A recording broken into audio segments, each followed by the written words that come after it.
හරි. ආයිබෝවන් දරුවනේ. අද දවසෙත් අපි ඔබත් එක්ක කතා කරන්න ආවේ මීට පෙර ඔබත් එක්ක අපි කතා කරපු සංදි පාඩමේ දිගුව සාකච්ඡා කරන්නට.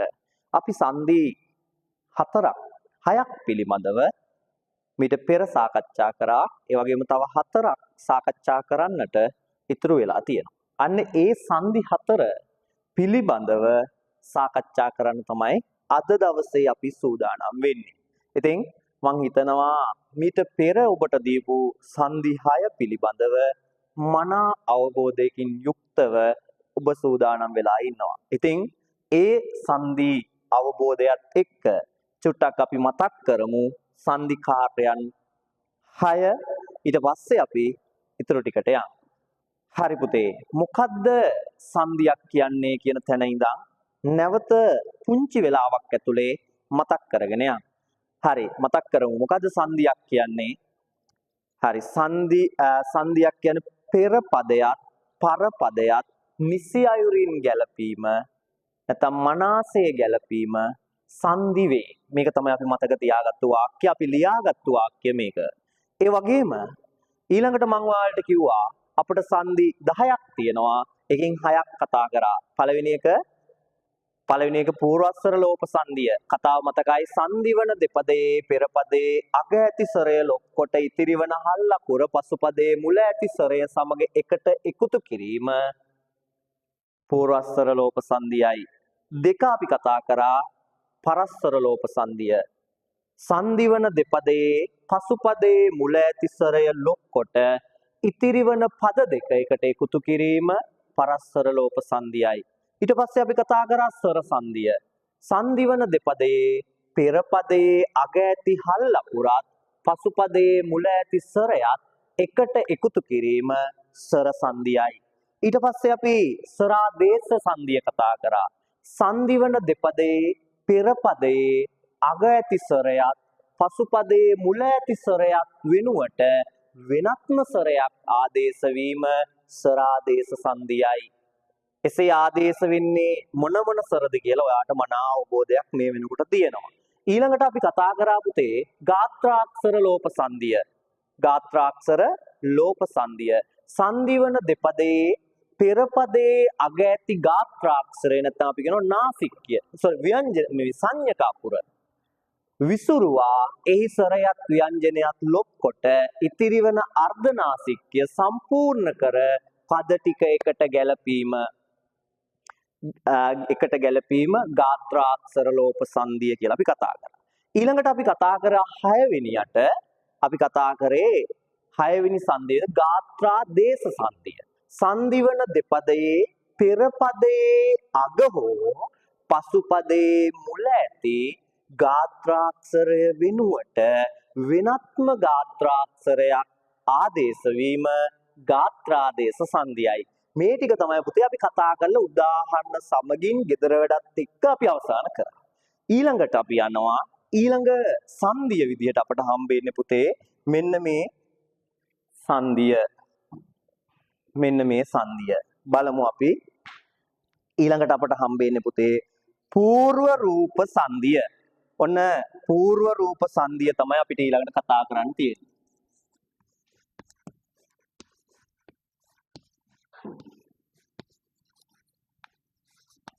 పూర్ව රූප සංදිය. මේක තමයි අපි දැන් කතා කරන්න යන්නේ. එහෙනම් పూర్ව රූප සංදිය ගැන මනා අවබෝධයක් වෙන්න අහගෙන ඉන්න හරියට මම උදාහරණයකින්ම පැහැදිලි කරන්න කලින් මම මූලික පැහැදිලි කිරීම කරලා ඉන්නම්. සංදිවන දෙපදයේ පෙර පදයේ අග ඇති රූපය පසු පදයේ මුලට පැමිණීමෙන් ගොඩනැගෙන සංදිය పూర్ව රූප සංදියයි. සංදිවන දෙපදයේ පෙර පදයේ අග ඇති රූපය පසු පදයේ මුලට පැමිණීමෙන් ගොඩනැගෙන සංදිය పూర్ව රූප සංදියයි. මෙන්න පුතේ උදාහරණය බලා ගන්න. කම් දන හල සංදිවන දෙපදයේ පෙර පදයේ අග ඇති රූපය පසු පදයේ මුලට එනවා. ඒ කියන්නේ මෙයාගෙන් කොපියක් මෙතනට එනවා. මේ බලන්න පැහැදිලිව අවබෝධ කරගන්න. කම් දන මෙයාගෙන් කොපියක් මෙහාට ගන්න බෑ. හේතුව පුතේ මෙයා හල් ස්වරූපයෙන් ඉන්නේ. එහෙනම් මෙයාත් හල් ස්වරූපයට ගන්න ඕනේ. එහෙනම් මුලින්ම කරන්නේ අපි මෙයා හල් ස්වරූපයට හරව ගන්නවා. එහෙනම් මෙයාගේ සරේ එළියට ගන්නවා. එයාගේ සරේ එළියට ගද්දි හල් වෙලා මෙතන එනවා අල. දැන් අපිට පුළුවන් පුතේ මෙයාගෙන් කොපියක් මෙතෙන්ට ගේන්න. හරි කම් එහෙමම තියලා හල් මයන්නේ කොපියක් ගෙනල්ලා හයන්න උඩ තියනවා. ඔන්න හයන්න උඩින් තමයි තියුවේ. මොකද වෙන්නේ? හයන්න අපිට ආයේ පේන්නේ නැහැ. එහෙනම් එයා උඩින් තියවම අල එහෙමම එනවා. දැන් මෙයාට එකතු කරන්නකෝ ම හැදෙනවා. දැන් ඊතුරු පද ටික ගේන්නකෝ කම් ම ල. ඔන්න කම්මල හැදුනා. දැන් බලන්න මාත් එක්ක කියන්න එකපාරක්. සංදිවන දෙපදයේ පෙර පදයේ අග ඇති රූපය පසු පදයේ මුලට පැමිණීමෙන් ඒ කියන්නේ මෙතන තිබ්බ රූපේ මෙතනට එනවා. හැබැයි මෙතන තිබ්බ රූපේ මෙතනට එනකොට මෙයා හල් වෙලා තියෙන්න ඕනේ. ඒ නිසා ඔන්න එයාව අපි හල් කරගත්තා. එහෙනම් මෙතනට ආවා ඒත් ඔන්න මේ දෙන්න එකතු වෙලා මේ විදිහට හැදෙනවා. ආයි කියන්න බලන්න. සංදිවන දෙපදයේ පෙර පදයේ අග ඇති රූපය පසු පදයේ මුලට පැමිණීමෙන් ගොඩ නැගෙන සංදිය పూర్ව රූප සංදියයි. මාත් එක කියමු එකපාරක්. සංදිවන දෙපදයේ පෙර පදයේ අග ඇති රූපය පසු පදයේ මුලට පැමිණීමෙන් ගොඩ නැගෙන සංදිය పూర్ව රූප සංදියයි. මේ පිළිබඳ මනා අවබෝධයක් තියාගන්න. ඔය අවබෝධය තියාගෙන අපි යනවා අපේ පළවෙනි සංදි පහ අභ්‍යාසය. මෙන්න මේ සංදි පහ තනියම හදන්න. ගැටලුවක් තිබුණොත් කමෙන්ට් එකක් දාන්න. එක පළවෙනි එක මම විසන්දි කරලා දෙන්නේ අත් දන කම් අත්කම් අත් දන කම්. හරි ඊළඟ එක තමයි දෙවෙනි එක අස් දන හල තුන අත් දන හු හතර සත් දන හු පහ මත් දන හල මෙන්න මේ පහ පුතේ අර කතාව ඔළුවේ තියාගෙන අනිවාර්යෙන් කරන්න. මතක තියෙන්න ඕනේ කතාව මෙතන තියෙනවා. ඒ කතාව මතකේ තියාගෙන මෙන්න මේ පහ අනිවාර්යෙන් කරන්න. පැහැදිලිද? හරි. ඒ වගේම මම ඔයාලට දෙනවා සංදි නොකරපු පද පහක්. මේ පහත් අනිවාර්යෙන් හදන්න. එක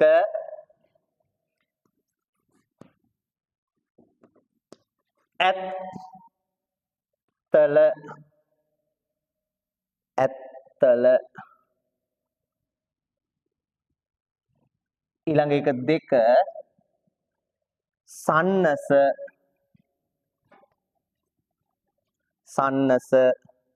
තුන ගෙත්තම් හතර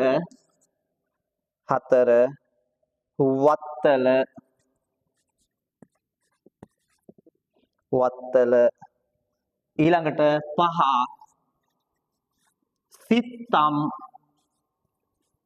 සිත්තම්. හරි මං හිතන්නේ ඔබට පැහැදිලි. මෙතන පහක් තියෙනවා. මේ පහ කරන්න ඊළඟට මේ පහ කරන්න. හැබැයි මුලින්ම මේ කතාව අවබෝධ කරගන්න. ඊට පස්සේ මෙතන පහට එන්න. ඊට පස්සේ මෙතන පහ අනිවාර්යෙන් පිළිවෙලට කරන්න.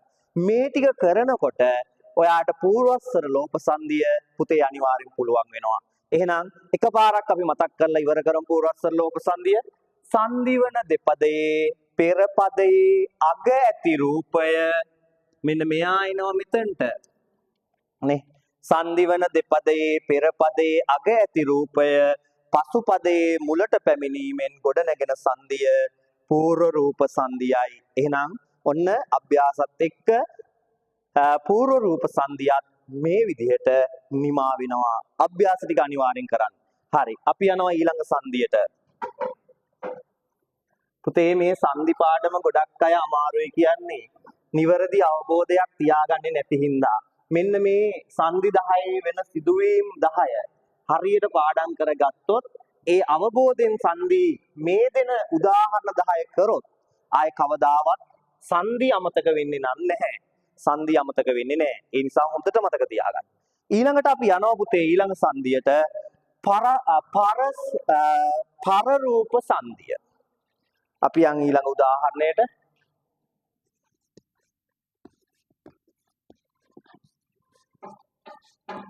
පරරූප සංදිය. ඔන්න ඊළඟ උදාහරණය පුතේ පරරූප සංදිය.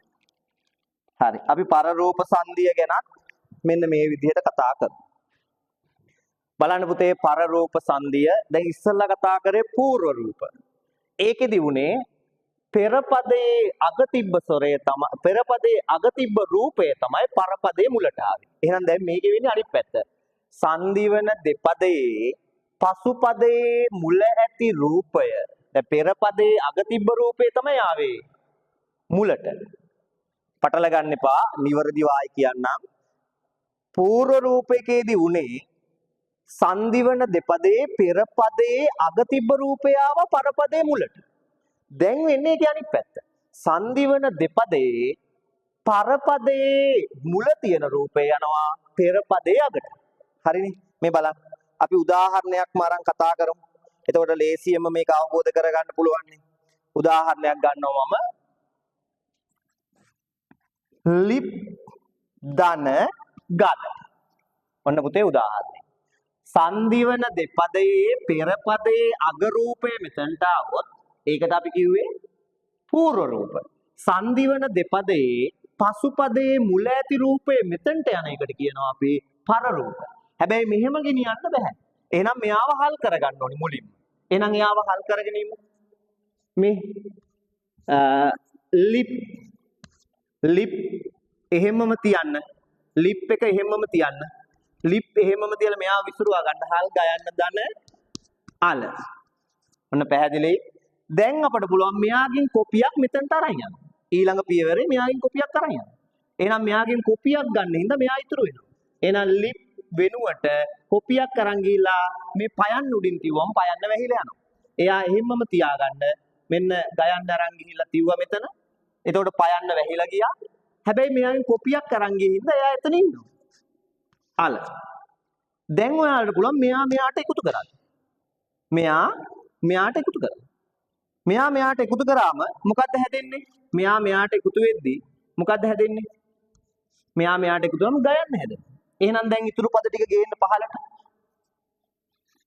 ලිග් ගාල. ඔන්න කතාව. හරි ලේසි පුතේ. සංදිවන දෙපදයේ පසුපදයේ මුල ඇති රූපය පෙරපදයේ අගට පැමිණීමෙන් සංදිවන දෙපදයේ පසුපදයේ මුල ඇති රූපය පෙරපදයේ අගට පැමිණීමෙන් ගොඩනැගෙන සංදිය පරරූප සංදියයි. එකපාරක් කියන්න මාත් එක්ක. සංදිවන දෙපදයේ පසුපදයේ මුල ඇති රූපය පෙරපදයේ අගට පැමිණීමෙන් ගොඩනැගෙන සංදිය පරරූප සංදියයි. හොඳට මේක මතක තියාගන්න. හොඳට මේ සිදුවෙච්ච සිදුවීම අනිවාර්යෙන් මතකේ තියාගන්න මේ උදාහරණෙකුත් එක්ක. ඊට පස්සේ පුතේ ඒක ඕන එකකට එකතු කරගන්න ඒ අවබෝධය ප්‍රමාණවත් වෙනවා සංදිවල. හොඳට මතක තියාගන්න. හරි. එහෙනම් අපි ආපහු පාරක් කියමු මේක. සංදිවන දෙපදයේ පසුපදයේ මුල ඇති රූපය පෙරපදයේ අගට පැමිණීමෙන් ගොඩනැගෙන සංදිය පරරූප සංදියයි. එහෙනම් අපි මේකේ අභ්‍යාස ටිකට යන්. ඔයාලා අනිවාර්යෙන්ම මේ පහ කරන්න. ඉස්සෙල්ලම මම ඔයාලට දෙන්නේ විසන්ධි පහක්. එක පළවෙනි එක වල් දන අම්බලම. වල් දන අම්බලම. ඊළඟ එක පුතේ දෙක සමා වෙන්න මේක නෙවෙයි එන්න ඕනේ. පුතේ බලන්න මේකට එන්න ඕනේ එක දුක් දන පත්. දෙක ඇත් දන දල. තුන කන් දන මුල. හතර රුක් දන පා. ඊළඟට පහ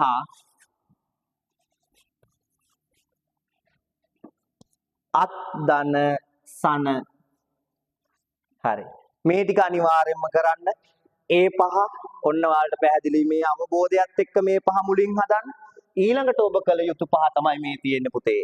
බලාගන්න.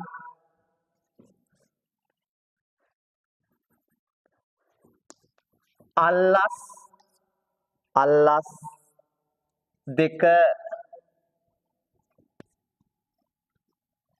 සද්දහය තුන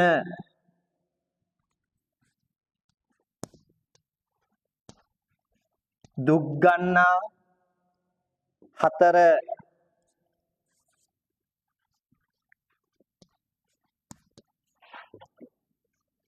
ගොක්කොල ගොක්කොල පහ පහ වක්කඩ වක්කඩ. අනිවාර්යෙන් පුතේ මෙන්න මේ ටික කරන්න. ඔයාට එතකොට මේ කියන පරරූප සංදියේ තියෙන ගැටලු ටික निराකරණය වෙයි. මතක තියාගන්න පරරූපයේ සියලු ගැටලු මේ උදාහරණ ටික කරද්දී ඔබට निराකරණය වෙනවමයි. ඒක අනිවාර්යයි. විශ්වාසයෙන් වැඩ කරන්න. එහෙනම් මේ කතාව පැහැදිලි. ආපහු පාරක් එකපාරක් මං කියන්නම්. සංදිවන දෙපදයේ පෙර පදයේ අග ඇති රූපය පසු පදයේ මුලට පැමිණීමෙන් ගොඩනැගෙන සංදිය අපි කියනවා පුතේ පරරූප සංදිය. හොඳට මේක ඔළුවේ තියාගන්න. එහෙනම් ඔතනින් මේ සංදියත් පුතේ අවසానයි. අනිවාර්යයෙන්ම gedara වැඩ ටික මේ gedara වැඩ කරන්න කියලා ඔයාලට දෙන ටික අනිවාර්යෙන් ඔයා කළ යුතුමයි පුතේ. මේ ටික ඔබ කළොත් පමණයි ඔබ සාර්ථක. මේ ටික අනිවාර්යෙන් ඔබ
මේක අවබෝධයෙන්